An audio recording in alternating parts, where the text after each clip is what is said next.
The strange knock at night. The desert was quiet that night. The stars above looked like diamonds frozen in the sky. Inside a small cabin made of scrap metal and wood, a human man named Elias sat near his old heater. He had lived alone for many years on this forgotten alien planet, far from cities, far from war, far from pain. He liked the silence. It didn't ask questions. But that night, silence broke. Knock, knock, knock. It was soft at first, like someone too scared to knock harder. Elias frowned. Who would come here? No one ever came this far. He stood up slowly, picked up his old pulse rifle from the table, and walked to the door. Another knock came, but this time it was shaky, desperate. Knock, knock, knock, knock. Elias unlocked the metal door and pulled it open. His heart stopped. Standing there was an alien woman.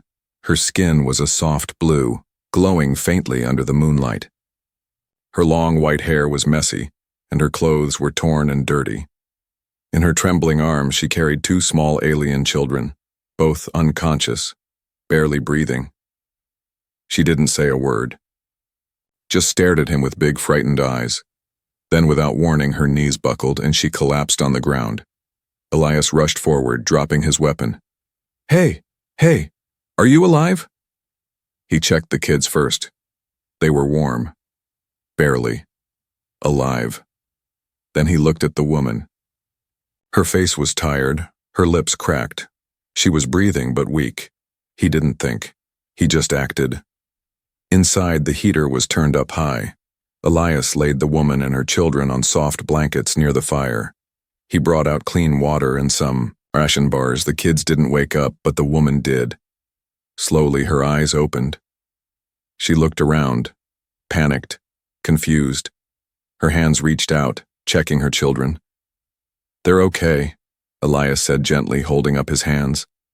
Safe now, she didn't understand his words, but something in his tone made her relax. She nodded slowly. Her eyes filled with tears. Elias didn't sleep that night. He sat in a chair near them, staring. Who was she? Why was she carrying two children alone in the dead of night? Her skin markings were tribal, not city-bred. Her arms had old scars. One of her wrists had a metal shackle mark. She had escaped from something, or someone. The next morning, the children woke up first.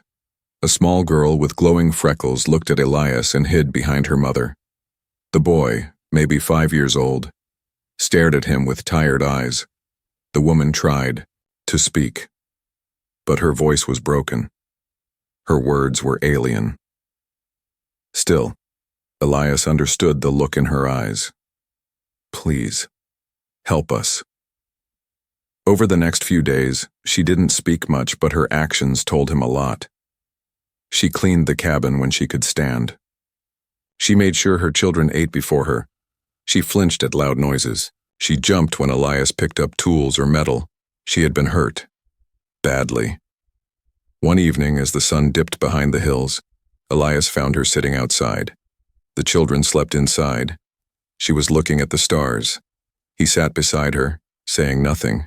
She pointed at the sky, then pointed at her heart, then at her children. Then she looked at him. Elias didn't speak her language, but in that moment, he didn't need to.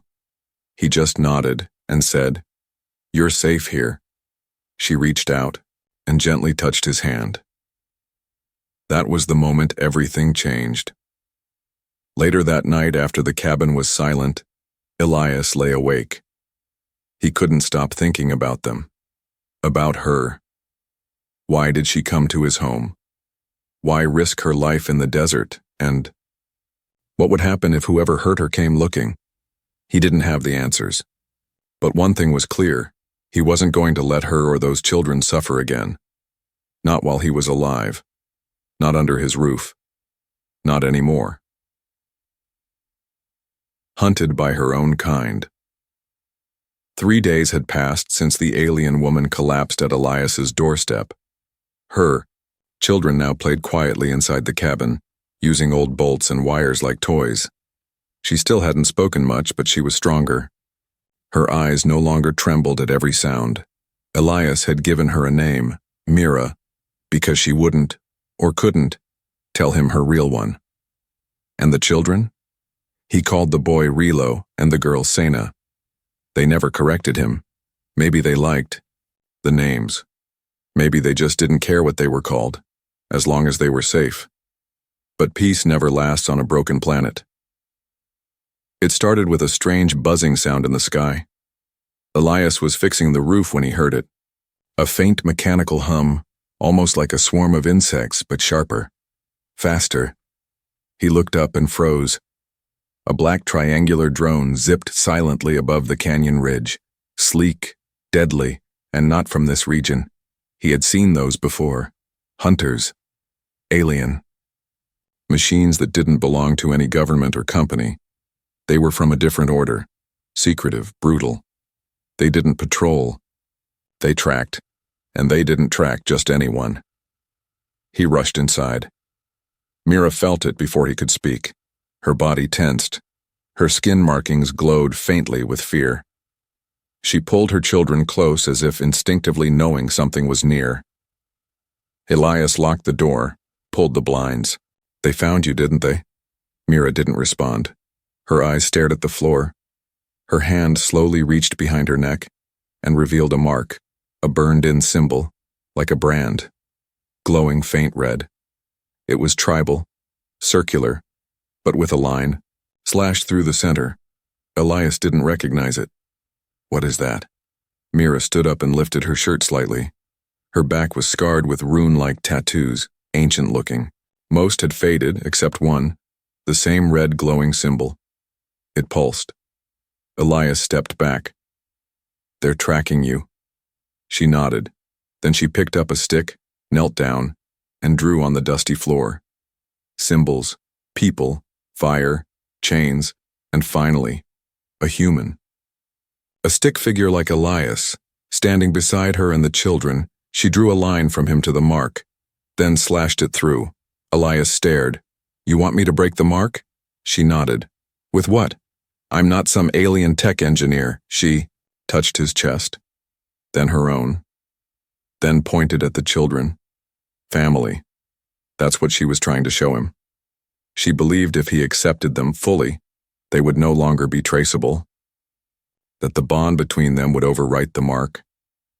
That's when Elias realized something terrifying. They weren't just running from enemies. They were running from their own kind. That night, after the kids fell asleep, Elias went into his old workshop. It had junk parts, power cells, and old alien converters from his scavenger days. He spent hours studying the mark's glow. It pulsed in a rhythm, almost like a heartbeat, not a signal. A living tracker, organic tech. It wasn't just on her. It was in her, and worse. The children had faint traces of the same mark under their skin. At midnight, a red dot appeared on the outer wall, then another, then three. Elias grabbed his rifle and ran outside. But he didn't fire. He stared into the shadows and saw them, 3 tall, armored aliens, thin, skin like bone, faces covered in bone-white masks. Their armor was tribal, but mixed with advanced tech. They carried no guns, just long blades, glowing with heat. They didn't speak. They didn't move. Then one of them whispered in a voice like wind, "Return the exile, and you live." Elias didn't flinch. He raised his gun and said, "Come take her." The figures didn't charge. They simply vanished into smoke. A warning, not an attack, yet back inside Mira was waiting. "I saw them," Elias said. "They won't stop." She walked toward him and took his hand. Then, softly, for the first time, she spoke. In broken English, almost like a prayer. "You. Not just human. You. My last chance." Tears ran down her face. She looked at the children, then back at him. Elias didn't know what being her last chance meant, but his gut told him one thing. She wasn't just running from a tribe or a family. She was running from an alien law, and by protecting her, he had just broken it. The next morning, when the kids awoke, they found Elias sitting near the fire. He looked at Mira, then at them. "I don't know what kind of ritual you need. What your people believe," he said, voice low. "But if it means keeping you safe, I'll do it. Whatever it is." Mira stepped forward. She reached into her satchel and pulled out a small, glowing crystal. She placed it in his hand, then said two words that burned into his soul. "Husband, now." Teaching the children to be human. Elias never thought he'd be teaching alien children how to brush their teeth with a stick and salt. But now, that was his morning. Rilo and Sena sat cross-legged outside the cabin, blinking up at him as he demonstrated, with exaggerated, silly movements, grinding salt on bark and scrubbing his teeth like a wild animal. The kids burst into laughter. It was the first time he'd heard them laugh without fear behind it. Inside the cabin, Mira watched through the broken window, her fingers gently holding the edge of the curtain. A faint smile touched her lips, but her eyes were distant, haunted. Elias knew she was still listening for footsteps in the dust, still waiting for another drone, another knock, another betrayal. But out here, and for now, they were just a man, a woman, and two kids learning how to be something like a family. He taught them one word at a time: tree, sky, fire. Then pointing to himself, "Elias." They tried to copy him. "Slias." He laughed. "Close enough." Then he pointed to Rilo. "You." "Rilo." The boy paused, then whispered, "Rilo." Elias clapped. The girl giggled and shouted, "Sena!" Mira stepped outside and sat beside him in the dirt. She held out a small stone, smooth, carved with strange alien glyphs. She placed it in his hand. "Family," she said. He looked at the stone. "That word?" She nodded. "Old word, not allowed now, burned." He turned the stone in his fingers, feeling the weight, not just of the object, but of the meaning. This wasn't just about safety. It was about rebuilding something lost, but peace never stays long on cursed ground. That night, the children fell asleep on Elias's chest near the fire. Mira sat close, her head resting lightly on his shoulder. It felt right. But then he heard it again, the buzzing, not outside, inside his wall. He stood, heart racing, and searched the back corner. He peeled off a metal panel and froze. A beetle-shaped device no bigger than a coin stuck inside the wall. Its eyes glowed red. It was a tracker, a spy. He smashed it, but it was too late. They'd been watching them, watching him teach, watching the kids laugh, watching Mira love. The next morning, Mira found Elias packing bags. "Where go?" she asked in broken English. "They found us again," he said, zipping his old military satchel. "That thing in the wall? They heard everything." Mira looked down. "My fault, no." Elias stood and touched her cheek. "Our problem now." He looked at the kids, sleepy-eyed, confused. "We moved tonight. Old mining tunnels. I know the way. They can't track through iron." Mira hesitated. "They follow. Always follow." Elias crouched and pulled something from a box. It was a mask. Human military, battle-worn, dented, but solid. He placed it on his face and tightened the strap. "Let them follow," he said. "I'll teach them something too." They left after sundown. The desert wind howled like an animal. Mira held one child in each arm. Elias carried the bags, rifle strapped to his back. They moved through dry riverbeds, across old junkyards and broken highways. The sky was full of stars, but none of them looked safe. In the tunnels, Elias lit old glow sticks. The walls were covered in minor graffiti, alien symbols, names, warnings.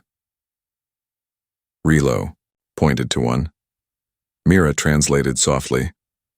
"No light returns." Elias smirked. Perfect vacation spot. They set up camp in a quiet cavern, safe beneath layers of iron and stone. Elias used scrap to build a fire cage. The kids curled up beside him again, but before they slept, Elias handed each child something small, a spoon. Relo stared at his. Why? Elias pointed to himself, mimed eating, then sword fighting. Tool, weapon, friend. The kids laughed. Again. Mira watched, eyes glassy. You change them. Elias looked at her. No, they're changing me. Just before dawn, Mira stood at the edge of the cavern looking out into the tunnel. Elias walked up behind her. Can't sleep? She didn't turn around. My people. Kill feelings. Make rules. Children not laugh. Not run. She looked back at him, her voice shaky. You broke that. Elias didn't speak. He just stepped closer, his hand resting gently over hers. She whispered, If they find you, they'll punish you too. He smiled. Let them try. The blood mark on her back. The tunnels were quiet. Too quiet. Only the soft breathing of the children and the gentle crackle of the fire echoed in the deep stone chamber. Elias couldn't sleep. Not tonight. Not after what he saw in Mira's eyes. She was hiding something more than fear, more than exile. It wasn't just the trackers or the bounty hunters. There was a reason her own people wanted her erased. A reason they were willing to follow her into death if needed, and that reason was burned into her skin. She sat by the wall, legs pulled to her chest, hair covering her face. But Elias saw her back as her robe slipped, and there it was again. That mark, a glowing red rune scar, deep and alive, like a living wound that refused to close. Elias had seen injuries. He had seen weapons cut through armor, seen alien tech melt bone, but nothing like this. This wasn't tech. This was ritual. Mira, he whispered. She didn't look at him. What is that thing on your back? Silence. Elias walked closer, crouched behind her. You trust me now, don't you? Still nothing. He gently placed a hand on her shoulder, and, suddenly, it lit up. The mark flared like fire, and Elias's vision exploded. He saw flashes, not memories, experiences. He was inside her pain. He saw her standing in front of an alien council, tall figures with glowing masks. Her hands were in chains, her face defiant. She held a human baby. Her baby. They shouted in an alien tongue. She cried. She screamed. They burned the mark into her back as punishment for tainting the bloodline, for loving a human. And then they took her husband away. Elias stumbled back, falling onto the cold ground, gasping. Mira turned slowly, tears falling from her eyes. She whispered, You saw? He nodded, stunned. She touched the mark. They call it Karthmora, blood shame. They use it for traitors. Elias breathed hard, rage boiling in his chest. They branded you for love? Mira nodded. The mark speaks to them, always, tracks me. Elias stood. Then we cut it out. Mira's eyes widened. No, if you try, I die. It's alive. Then we kill it. He searched the old mining lab at the edge of the tunnel system. It was long abandoned, but still had some working equipment. He found what he needed, an alien neural disruptor, a prototype once used to separate parasite implants from host bodies. It was old, unstable, and dangerous. He brought it back, holding it like a sacred weapon. If this works, he told her, you'll be free. They'll stop feeling you. They won't know where you are anymore. She looked at the machine, then at him. If it kills me, he looked into her eyes. Then I die trying. They waited until the children were asleep. Mira lay face down on a heated cloth, her back exposed. Elias had never seen anything more painful looking than that living mark. Pulsing, twitching, glowing like red lightning trapped under skin. He turned the device on. It hummed, shaking in his hands. He placed the metal needle just above the edge of the mark. She gripped the floor. Do it. He pressed the trigger. The mark screamed. Not Mira. The mark. A sound like grinding metal and broken voices filled the room. Mira's back arched. The glow surged, then flickered. The red lines crawled, trying to escape the needle. Elias held the device steady. Almost there. Hold on. Suddenly, a burst of red smoke exploded from the mark.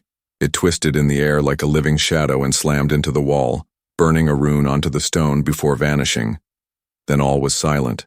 Mira collapsed. He rushed to her. Her back was smoking. The mark was gone, but so was her glow. Mira, she didn't respond. He held her close, heart racing. Then, her fingers twitched. Her eyes opened slowly. She whispered, "I can't hear them anymore." He pulled her into his arms, holding her tight. "You're free," he whispered. She looked at him. Weak, tired, but peaceful. "Now they'll come," she said. "Let them," Elias answered. "They'll find something waiting they never expected." Outside the tunnel, the burnt rune on the wall glowed and vanished. In the far sky, deep in orbit, an alien ship turned toward the planet. They felt the bond break, and now they were coming. Escaping the alien tribunal, the desert wind howled across the surface like a dying beast. Dust storms rose in the distance, hiding the sun and painting the sky a sick red. Underneath, buried deep in the mining tunnels, Elias stood guard, rifle ready, heart racing. Mira was still weak, recovering from the ritual that burned the mark from her back. The children huddled beside her. For the first time in their short lives, they were free from the bond their own people had cursed them with. But freedom always had a price. And now, the tribunal was coming to collect it. It started with a tremor. Rocks above began to shake. Then came the sound, not mechanical but alive. A deep hum that vibrated through bone like a giant beast purring beneath the surface. Elias stepped out of the tunnel mouth and saw the sky burn. A ship, black, massive, like a floating alien cathedral. The tribunal's execution vessel. Only one purpose, judgment, and they didn't come to talk. Inside the cave, Mira slowly sat up. Her body was still pale, her energy drained, but her voice, though weak, was steady. "They will not negotiate," she said. "They don't understand mercy, only law, and I broke it." Elias knelt beside her. "No, they broke you." He placed a hand on her cheek. "I won't let them touch you. Not you, not the kids." She looked at him, sadness in her glowing eyes. "You will die." Elias gave a small grin. "Then I'll die as your husband." The ship landed miles away, but the tribunal didn't need to walk. They arrived in light. Pillars of shimmering blue energy appeared in the cave entrance, and from each one stepped a robed figure, tall, faceless, with floating helms and glowing skin beneath. No footsteps, no words, only judgment. The one in front raised a hand, palm glowing with spinning alien runes. Elias stepped forward, placing himself between them and Mira. "You want her?" he said, voice like steel. "You go through me." The lead figure finally spoke. Its voice was like thunder trapped in water. "She broke the blood law. You sheltered her. You are now part of the sentence." Mira struggled to her feet. "No, he is not one of us. He's not bound by your laws." But they didn't care. To the tribunal, love itself was treason. Elias raised his weapon and fired. Blue light exploded in the cave, rifle bolts tearing through energy shields. One tribunal figure staggered, its helm cracking, but the others didn't even flinch. They raised their hands. Elias was thrown backward by a wave of invisible force. He slammed into the wall, coughing blood, barely conscious. Mira screamed. Sina cried out, "Papa!" That one word changed everything. Mira turned, eyes glowing not with fear, but with something ancient, something buried. Power. She raised her arms, whispering words Elias couldn't understand. But the cave did. The stones trembled. The markings on her skin reignited. Not red, but gold. The cave walls cracked, revealing something hidden beneath the rock. A forgotten altar carved by a lost tribe. Symbols glowed. Energy pulsed. Elias watched in awe as Mira stepped onto it. The tribunal stopped. The lead one lowered its hand. You were not just a traitor. You were a seer, a chosen. Mira looked at Elias, then at her children. She spoke softly. I was never meant to die running. I was meant to fight standing. She turned to the tribunal and raised her voice. This is not a trial, this is a war of love, and I am not alone anymore. Suddenly the altar exploded with light. The shockwave threw the tribunal back. The children were shielded by a golden dome that rose around them. Elias, half-conscious, saw her walking through the fire, like a goddess of old tales. And for the first time, the tribunal hesitated. He forced himself up, coughing, bleeding, but smiling. Remind me, he muttered, staggering toward her. Never to argue with you again. Mira caught him as he fell, holding him close. You don't argue. You protect. And you, he said, looking into her glowing eyes. Lead. She kissed his forehead. Then let's lead them home. They didn't win the war that day, but they didn't lose either. The tribunal vanished for now, retreating back into light. But the warning was clear. They would return. With more, with worse. But Elias and Mira were no longer prey. They were a family worth fearing. Becoming one of them, Elias bled from the shoulder, but he kept walking. Mira walked beside him, taller now, brighter somehow. The golden energy that once marked her shame now danced across her arms like living tattoos. She wasn't hiding anymore in the children. They followed silently, eyes wide, as if sensing the world had just shifted. They weren't just running anymore. They were becoming something else. Deep inside the forbidden canyons, beneath shattered alien temples swallowed by time, Mira led them to an ancient place, a forgotten chamber carved into a mountain's heart. The air shimmered with strange heat. The walls pulsed with old light. Symbols in alien script glowed faintly under layers of moss and ash. Elias looked around, rifle in hand. Where are we? Mira turned to him. This is the cradle of oath, place of bond, where love is weapon. Elias raised an eyebrow. Sounds romantic. Mira didn't smile. She knelt beside a circular stone platform at the center. You asked to protect me, my children. You broke their laws. She looked up at him, eyes glowing gold. Now you must break their bloodline. Elias didn't understand, but he stepped onto the platform beside her anyway. I didn't fall in love with you because of your blood, he said. I fell in love because you had the courage to keep going, even when the whole galaxy wanted you to vanish. Mira touched his face. Then give me your soul. The ritual began. She placed her hands on his chest.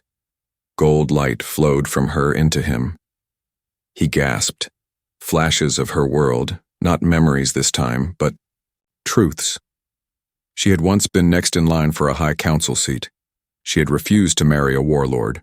She had met Elias's species during a peace mission and fallen in love with a human soldier. That soldier died protecting her during an escape. Elias saw himself stepping into that same role. But this was no replacement. This was rebirth. His skin began to burn, not with pain, but change. Symbols glowed on his arms. His blood felt electric. The walls around them responded, pulsing in rhythm with his heartbeat. Mira's voice echoed in the chamber. You are no longer just a man. She pressed her forehead against his. You are one of us. By love. By choice. By fire. When it ended, Elias collapsed. The children rushed to him. Mira caught them, wrapping her arms around all three. Elias opened his eyes. His pupils had changed. Now, like hers. Deep gold rimmed with glowing blue. He sat up slowly, stunned. What? What am I now? Mira answered softly. You are the beginning of their end. Later that night, they sat around a quiet fire inside the chamber. The children fell asleep, curled between them. Mira traced her finger along the fresh, glowing mark on Elias's arm. The new blood bond. It cannot be undone, she whispered. Don't want it undone, he said. She looked at him with something between sorrow and pride. You are not human anymore, not fully. They will sense it. Let them, Elias said. We'll give them something to fear. But miles away, something else awakened. In the tribunal vessel, a silent chamber cracked open. A creature, taller than the others, with jagged golden armor and no face, stepped from its prison. A voice echoed across the ship. The traitor has made the human one of us. Then the price is no longer exile. It is extinction. Back in the cradle, Elias held Mira close. She whispered into his chest. The next battle will break stars. He answered, then let's break them together. And somewhere in the shadows, the old gods of her people stirred, because for the first time in 1,000 years, an outsider had survived the bond. The family. They couldn't destroy. The wind howled across the broken wastelands. Red skies bled into a night without stars. And from above, the tribunal returned. But this time they didn't send drones. They didn't send whispers. They came, themselves, 10 warships, each the size of cities, hovering like gods above dust. They came not to capture Mira, not to judge her, but to erase her. To send a message. Love is weakness. Mixing blood is blasphemy. And rebellion ends in fire. But what they didn't know? She was no longer alone. Below, deep in the cradle of oath, Elias stood at the altar. His new blood pulsed like light under his skin. He was something between human and alien now, stronger, faster, sharper, but his voice was still his own. He held Rilo's hand. Mira held Sina's. Together they watched the sky crack open. Elias looked at Mira. Are we ready? She nodded. We were born for this.